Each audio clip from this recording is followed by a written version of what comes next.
It's NFL Draft Week in Titletown, and who better to talk about it than our resident draft expert, Ryan Wood, a Packers beat writer for the Green Bay Press-Gazette and a weekly analyst on Green Bay Nation. And Ryan, we're finally here.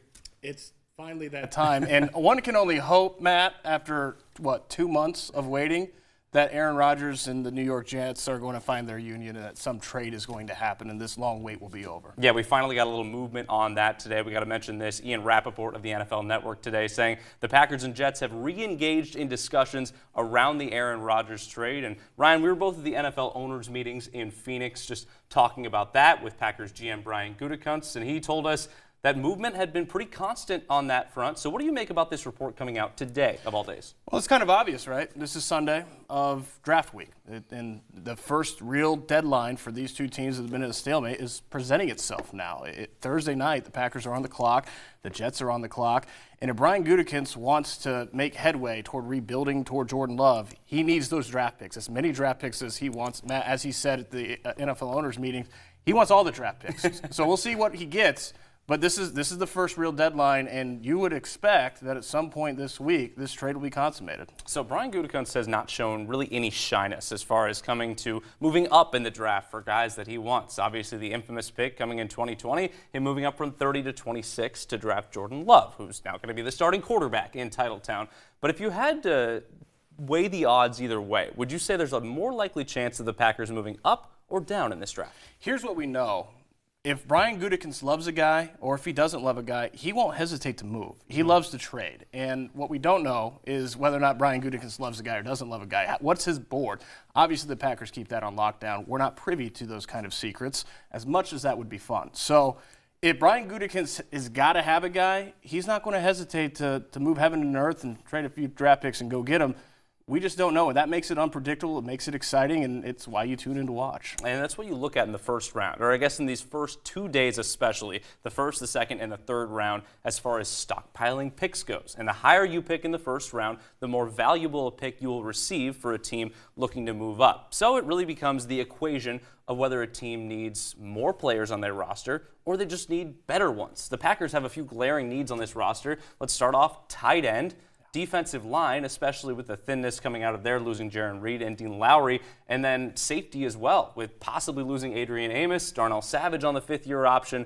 What do you think is the most pressing positional need for this team on the roster? That's a great question. You look at it in a vacuum and not the import of a specific position. It's tight end. They need numbers. Yeah. They need bodies. They need impact, too. They don't just need a fill-in tight end. They need someone that can stretch the field, that can block, that can do everything and really boost Matt LaFleur's offense and give Jordan Love a safety net. But they need bodies. You look at the other positions, there's bodies. I mean, Preston Smith is an edge rusher. Rashawn Gary's not, but they at least have someone there atop that depth chart. They need to add to it. That's a pressing need. Safety, they kind of have a half position group right now. Darnell Savage in question mark. They need to add there. As you said, Matt, defensive line. Here's the other position that is a need is quarterback. Let's not forget, 2008, when Aaron Rodgers was going into his first year starting, the Packers drafted Brian Braum second round. I don't expect an early pick on a quarterback with so many other needs the Packers have on their roster going into this week, but it is a need. They need to find some type of competition, security perhaps for Jordan Love, but also a backup, someone that can compete with Danny Etling, the only other quarterback on this roster, and be a project that they can mold and grow long term. Well, the good thing is they could get that second-tier type of quarterback in one of the later rounds, perhaps even day 3, because this is a much deeper quarterback draft than we saw last year. Outside of the top 4, you've got guys like Hendon Hooker, maybe an Aiden O'Connell from Purdue that could slip into that day 2, day 3 range and be a quarterback that the Packers could pick up there. Also a deep draft at tight end. We touched on that, but what everybody wants to know about every year is when the Packers are going to pick a first-round wide receiver for the first time since 2002. What do you make of the middle of the first round, that top level of receivers in this draft? Yeah, I mean, if Jackson Smith and Jigba is there, a slot guy is what the Packers need, and that would be awfully tempting, the receiver out of Ohio State. Beyond that, one of the interesting things when it comes to receiver, it's not a very talented, a rich class this year. Size is going to be very interesting. What do we know about Brian Gutekunst when it comes to receivers? He likes big guys. He likes big catch radiuses and big body frame guys that can go get the football, box out. That's what Christian Watson, Romeo Doubs is a good-sized guy. There's not a lot of big receivers at the top of this draft. So does Brian Gutekunst break his rule? He's done it before, but if he's broken his rule, it's been for Jair Alexander, who is undersized but also an all-pro cornerback.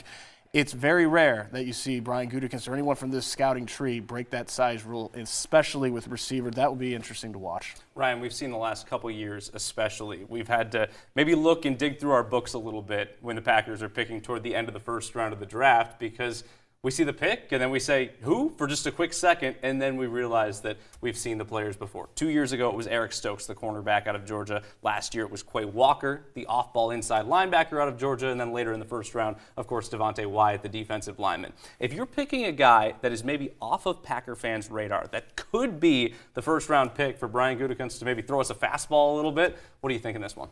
What about Dalton Kincaid, the tight end out of Utah? And I know that he's been kind of common in mocks, but the big debate raging this week, and it'll be interesting to hear what Brian Gutekunst says about tight end specifically when he speaks to the media on Monday. It's not a premier position, but again, it is their biggest need. It's not edge rusher. Edge rushers win games in the NFL. Yeah. Quarterbacks win games in the NFL. Tight ends don't win games. But what's been the pre-draft comparables to Dalton Kincaid, the tight end out of Utah? It's George Kittle. If they added a George Kittle to this offense, tell me what other way that they could possibly upgrade this team, not just the offense, by adding a tight end of that dynamicism and that type of impact. I can't see a way. So it's all on their internal evaluations, but that's a guy to me that makes a lot of sense. Real quick as we wrap up here, I want to know kind of when we finish day 3 of the draft, and Matt LaFleur talked about this at the NFL owners meetings, what would be maybe a haul that you would think that the Packers are truly supporting Jordan Love, truly building around what they want his first year to look like? It's going to be a retooling type of draft. They have to continue to give Jordan Love weapons, options in the passing game, make a young quarterback as comfortable as possible. It's not just pass catchers that can do that. We'll see if they do anything with the offensive line. There's some question marks there at right tackle, potentially center. You want your young quarterback to be comfortable with his protection, but the skill positions, and it's obviously, you know, it's been a long time coming since the Packers have given really prime real estate in the draft to the skill positions. This is a retooling type of draft for the Packers. Well, 3 wide receivers last year in the draft. It stands to reason that all 3 of those guys could be contenders or probably will be on the 53-man roster come August. And, of course, we'll see how things shake out in rookie minicamp and once these guys really get in the fold. But the first 3 days of the draft should be a lot of fun. Thanks so much for Ryan Wood for coming on the show. And you can read all of his pre-draft reports on PackersNews.com and in the Green Bay Press-Gazette this week. And all our coverage leading up to these little chimes on Thursday night. The ding, ding, ding, ding, ding, ding, ding. I hope I did that right. That was very well on pitch. I'm very impressed, Matt. You know what? I used to be a singer back in the day. Did you now? Well, we're not going to give people too much of a sample. Thanks so much, Ryan, for joining us. When we come back on Sports Extra, it's time to check in on another program from Titletown. The Green Bay Phoenix held their annual steak fry with the Packers this week, and with it, we got a little more insight into how men's basketball coach Sundance Wicks is building his new team. That story and more coming up.